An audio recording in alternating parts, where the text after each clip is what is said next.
Hey everyone, this is a video lesson that I'm using in my AP Calculus AB class, and I'm putting it online in case it would be helpful to others as well. In this section, we will see how we can use derivatives to make certain approximations. In particular, we're going to look at what is called linearization, and then later on in this section, which will be in a second video, we will discuss what is called differentials. All right, before we get into the actual problems that are in the notes, by the way, there is a printable set of guided notes in the description of this video that you can use to follow along with the problems that I go over. Before we get there, though, I just want you to think about this question. How do you approximate any square root without a calculator? Or how do you calculate a square root of a number by hand? Have you ever tried that? I did. I tried to teach it to myself years ago, and it didn't go very well, probably because I did not persevere. I gave up pretty quickly. And maybe the reason that I gave up so quickly is because I know of linearization, which is a much easier process, and that's what I'm going to show you. And linearization can help us to do something like this. It can help us to approximate square roots. Okay, it's not only something that is used to approximate square roots, but rather it's something that you can use to approximate any function value. Before we talk about the definition of linearization, though, I just want you to try this for yourself, just obviously in your head. Think about what is the square root of 5. And okay, you can probably tell me 2 point something, right? But I want you to give me like 3 decimal places. Just approximate in your head. Do not grab a calculator. Don't cheat. 2 point, what? Give me 3 decimal places for the square root of 5. I love doing this in class because usually my students, give me different answers and I write them all on the board and then we do it and we see who's the closest. Okay, but hopefully you thought of your number. Maybe you even want to write it down. And what I'm now going to show you is how we can use the equation of the tangent line, not centered at 5 on the function the square root of x, but centered at 4. Why 4? Because 4 is a perfect square, right? We know this point on the curve is 4, 2. So bear with me for a moment. I'm going to try to draw a line. I'm going to try. I'm not good at this. We'll see. Okay. All right, not bad. Took a while, but there we go. Okay, so we know that this point on the curve is 4, 2. And really, if we're approximating the square root of 5, we're asking, okay, well, what's this point on the curve? 5, what? Okay, we don't know exactly, but this line falls along the curve fairly nicely for a while, this tangent line. If I actually drew a better one, you could see it a little bit better, that it falls along the line in this region around 4, 2. And so what we are going to use is the equation of the tangent line to try to approximate square roots of numbers that are close to the square root of 4. Okay, and that's called linearization. In order to do that, we need to have some prerequisite knowledge, and we need to recall this information. Okay, what is point slope form for the equation of a line? Do you remember what that is? It is y minus y1 equals m times x minus x1. Okay, now part B, I want you to try to write the equation of the tangent line to the curve y equals the square root of x at the point x equals 4. Okay, I would suggest you pause the video and try that. I'll give you a hint. The x equals 4 is your x1 value. What else do you need to write the equation of the line? You need the y1 value, right? And you need the slope value from the derivative. Okay, so try that. Okay, I don't have all of part B done, but I do have a lot of it done so that we can then put it together. So if x1 is 4, the square root of 4 is 2, and that's your y1 value, that will go here and here in this equation form. The slope comes from the derivative, as I said. So I took the derivative of the square root of x, which is 1/2 x to the negative 1/2 power. I subbed in 4 for the x, and I got 4 to the negative 1/2 is a half. Half times a half is a fourth. I got a slope of a fourth. Okay, so now let's put this together as y minus 2 equals 1/4 times x minus 4. All right, finally, part C says, use the equation of the tangent line from part B to estimate the square root of 5. Okay, so this square root of 5 is now a new x value for our square root function, right? We now have a 5 in place of the x. So what we can do with the equation of our tangent line is sub 5 in for the x, like that. Okay, and then solve for y. 5 minus 4 is 1. A fourth times 1 is a fourth. Add the 2 over, and you get 2 1/4, or 2.25. And that is approximately the square root of 5.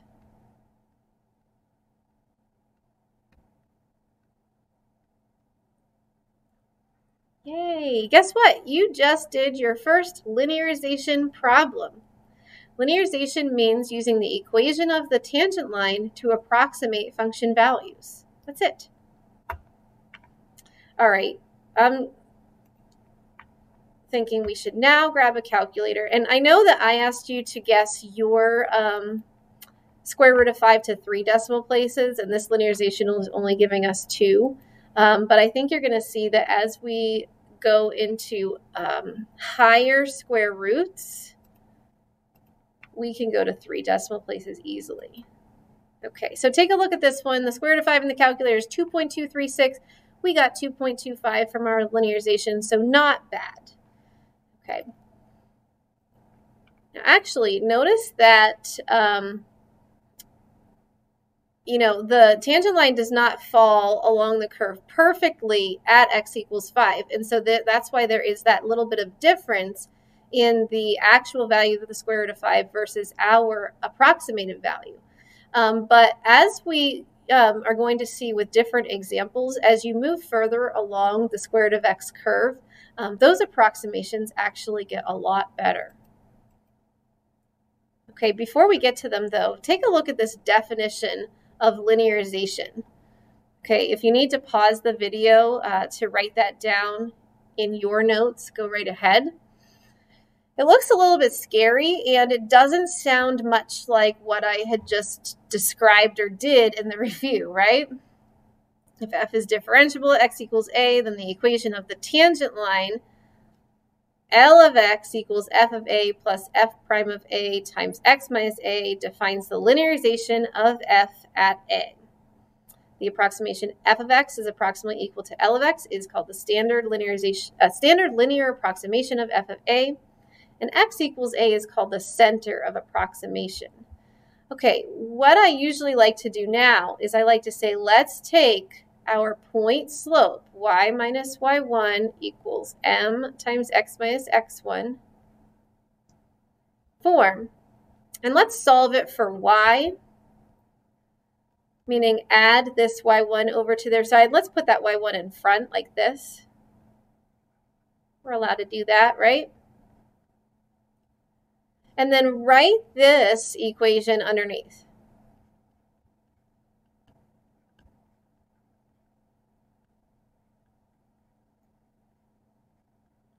I hope you're noticing how everything matches up very nicely.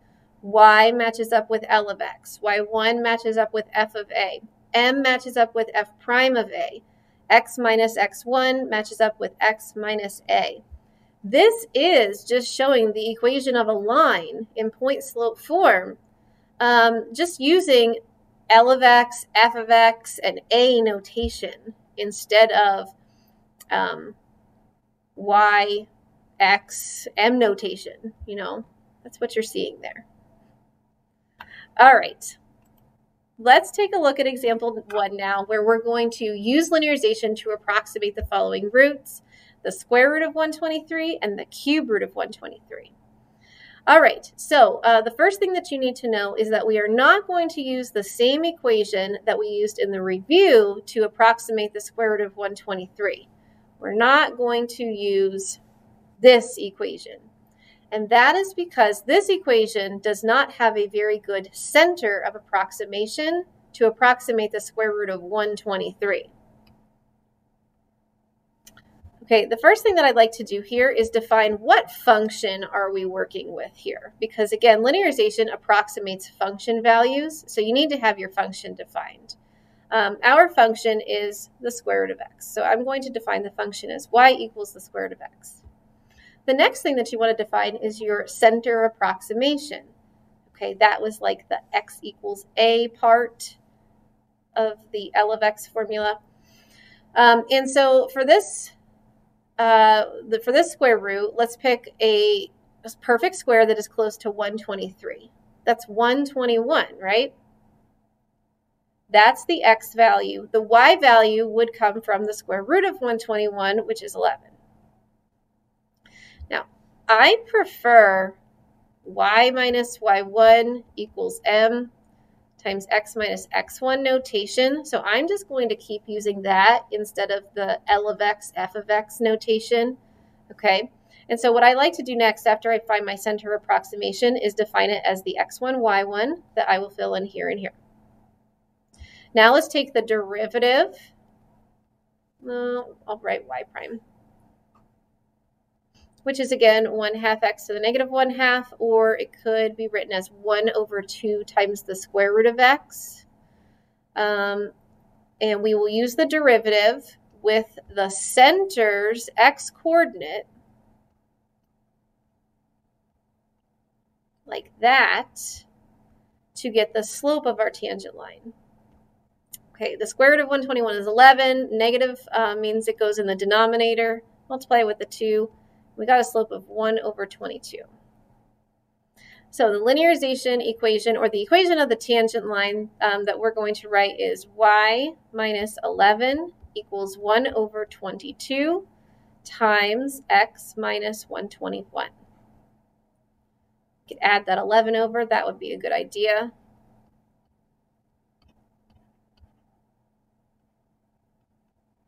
Doesn't matter where you put it.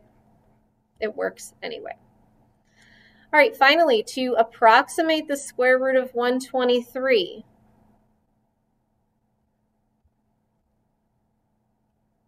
we are going to take this part of our equation of our tangent line and change the x to 123.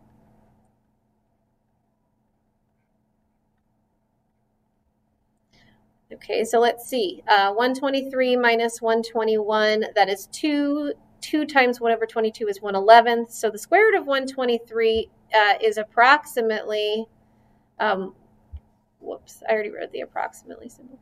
11 and 1/11. All right, let's grab our calculator and see how good we were there. Okay, so first of all, 11 and 1/11, that is 11.09 repeating. Now, what's the square root of 123? Look at that, to 3 decimal places this time it works. I feel good about that, do you? Okay, so again, what I would like to say is we basically just calculated the square root of 123 by hand. We just took 123 minus 121, multiplied it by 1/22, added 11. Okay, how do we get those numbers? We got those numbers from a center approximation and a slope from the derivative of the square root of x. All right, now let's calculate the cube root of 123 by hand. So this time we are working with the function y equals the cube root of x. The closest perfect cube to 123 is 125. And the cube root of 125 is 5.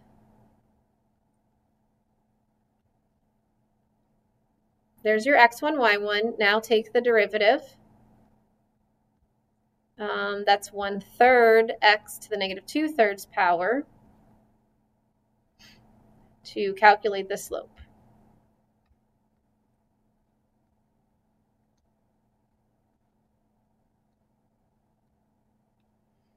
Okay, let's see. The cube root of 125 is 5. 5 squared is 25. Throw that in the denominator, and we have a slope of 1 over 75. So the equation of our tangent line is going to be y minus 5 equals 1 over 75 times x minus 125. Add that 5 over, and remember, that's what you're going to use to approximate the cube root of 123. You're going to take 1 over 75 times the quantity 123 minus 125. And as I said, don't forget to add that 5 over from here. And let's calculate that. Let's see. 123 minus 125 is -2. So this is -2 over 75 plus 5. Okay, I'll grab the calculator for that. -2 over 75 plus 5, 4.973.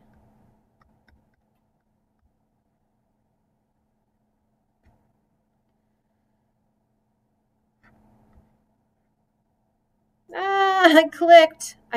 I've been doing so good at not clicking. There we go. I fixed it. Okay, so let's compare to the cube root of 123 from the calculator.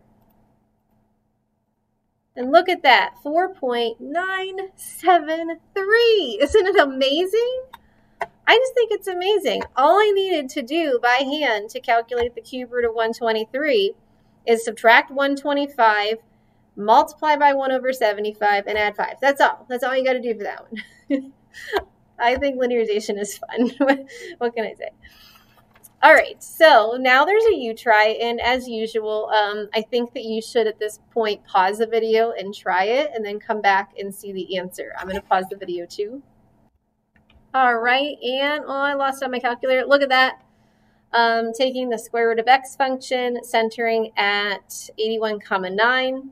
Slope of 1 over 18 gives us our equation of our tangent line, and I added the 9 over right in the first step. I have y equals 1/18 times x minus 81 plus 9 is the equation of the tangent line. The square root of 80 will then be approximately 1 over 18 times 80 minus 81, which is -1, plus 9, and that gives us 8.944. Look at the square root of 80 in our calculator, 8.944. It's good, right? It's good. Okay. So that's, one way that you can use linearization. It's one of my favorite ways because I don't know. I tried figuring out how to do square roots by hand once and failed. So I love that I still have a way that I can understand how a square root is calculated, or not exactly how it's calculated, but approximated. Okay. The other examples that you see are a little bit trickier to understand, but they're not too bad. This one is another square root example, but you have to be careful because your function is not just the square root of x this time, it's 1 plus x, okay?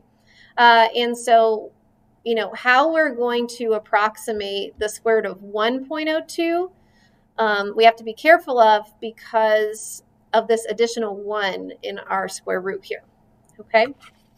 So find the linearization of f of x equals the square root of 1 plus x at x equals 0. This is giving you your center, or you can say it's your x1 value, and use it to approximate the square root of 1.02 without a calculator. Okay, start with something simple. You have your x1, let's get the y1. We need to do y minus y1 equals m times x minus x1. We need to write the equation of a line in point slope form. Sub 0 in, and the square root of 1 is 1. So there's your center approximation, 0, 1. Next, do a derivative to get your slope. This one will be 1/2 times the quantity 1 plus x to the negative 1/2. Chain rule would just be multiplied by 1, so that doesn't change anything. Let's find f prime of 0, and that gives us our slope, by subbing 0 in for the x in the derivative. And what's that? That's just a half, right?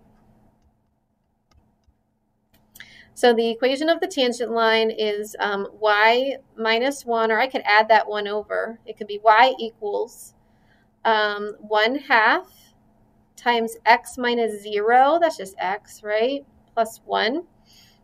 Or simply y equals 1/2 x plus 1. Now, here's where you need to be really careful. To approximate the square root of 1.02, you are not going to sub 1.02 in for the x. Remember, the function is 1 plus x. So the x is whatever you would add with 1 to get the number under the square root. Does that make sense? And that means it's just the 0.02. Half times 0.02 is 0.01, so we get 1.01 here.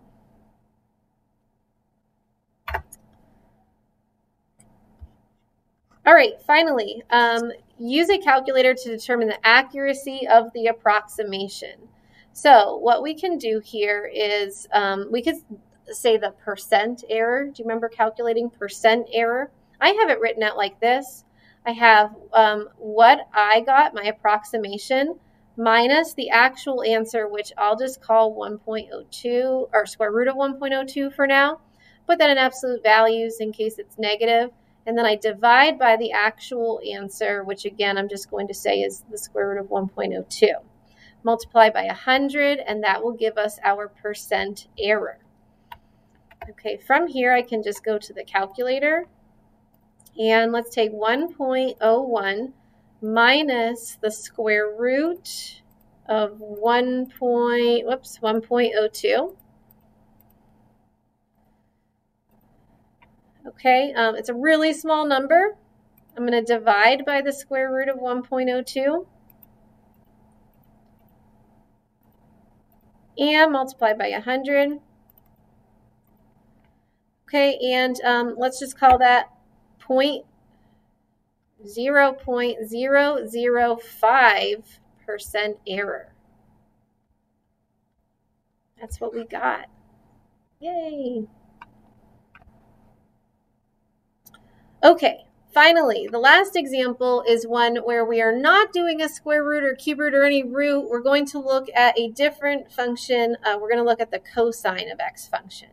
Find the linearization of f of x equals cosine of x at x equals pi over 2 and use it to approximate the cosine of 1.75 without a calculator. Then use the calculator to determine the accuracy of the approximation. Okay. So this is one way that you can approximate a cosine value. As you learn higher level mathematics, you'll learn better ways to calculate trig functions values. But again, we can look at a linearization here with this one.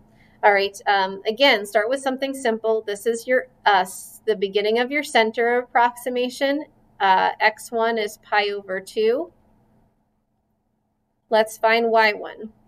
Cosine of pi over 2, what's that? 0, right? Take your derivative. The derivative of cosine is negative sine. Evaluate your derivative at the center.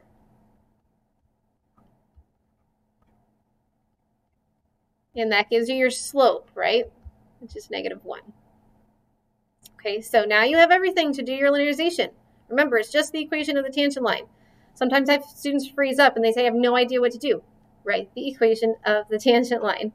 Y minus y1 is just y m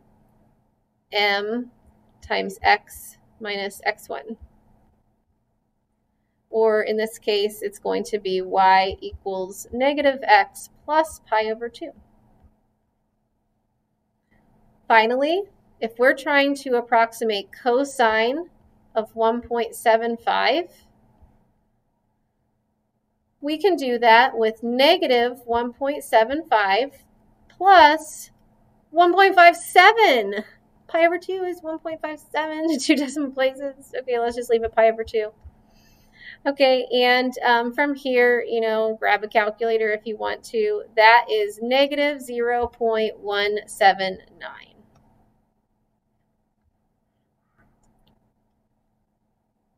Finally, determine the accuracy of the approximation. This time I'll just grab my calculator to do that. I'm just going to double check this value because I was looking at my notes. Yeah. Okay, we're good there. It's in there now anyway, so now I can use it. Okay, so I'm going to take, this time I should use the absolute value of that answer minus the cosine of 1.75, you know, whatever the calculator tells me cosine of 1.75 is, divided by cosine of 1.75 times 100 to get our percent error. And our percent error is, something about that doesn't seem right. I need to recalculate that. I have percent, why did I get a negative number? Oh, because cosine is negative. Cosine of 1.75 is negative. Okay, so it's about half a percent error. Get rid of that negative symbol. Okay, so I'm going to stop the video at this point. This is half of section 4.5, where we talked about estimating function values using linearization. The other half of this section is about using differentials, and that will be another approximation, but it's a way to approximate change. I hope this video was helpful. Bye.